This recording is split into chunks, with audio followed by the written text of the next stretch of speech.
Preparing for an emergency as temperatures heat up outdoors, local officials are working to keep people safe. Tonight we have live team coverage for you. First Alert Chief Meteorologist Haley Clausen is tracking your conditions outside, and boy, they've been kind of brutal the last couple of days. We begin with News Channel 3 Tori King live in studio with a look at how Palm Springs is teaming up with the American Red Cross to get people ready for the long summer ahead. Tori. Hi, John. That's exactly right. The city wants to ensure its residents are prepared for anything, especially with the hot summer months now underway. That's why they hosted a meeting this afternoon to give residents tips that could just save their life. Obviously, we're getting into summer months here in Palm Springs.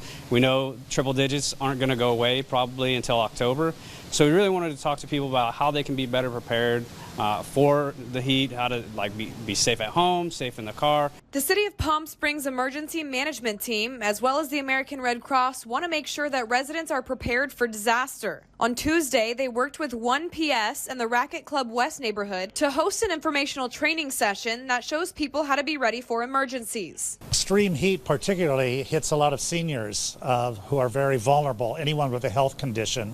And here in the desert, we're kind of skewed towards seniors. During the session, experts emphasized the need to take steps now in order to take the strain off of emergency workers in the future. We can't help everyone at once as much as we want to. And so that's one of the reasons we really focus on preparedness is, in the event that something were to happen, we want to make sure you can take care of you, your family, and your community. They also explained why prepping several kits or go bags for different types of emergencies could be the difference between life and death. Target 3 days worth of supplies. So think about if you were going on a 3-day camping trip. What would you put in there? Things you would need to get by. Do you have medication that you need to take regularly? Having an extra supply of that.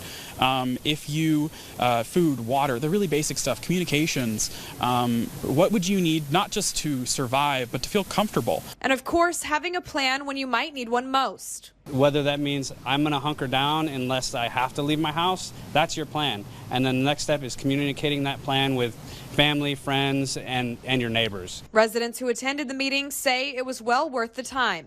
Well, I'm going to work on my earthquake kit. It really needs an update. Oh my gosh, it was fantastic. I encourage anybody who has a chance to attend one of these to do. I learned so much.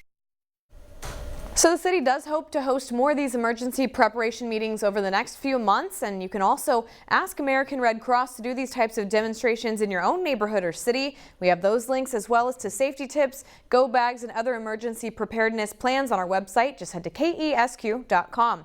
Live in studio, Tori King, News Channel 3.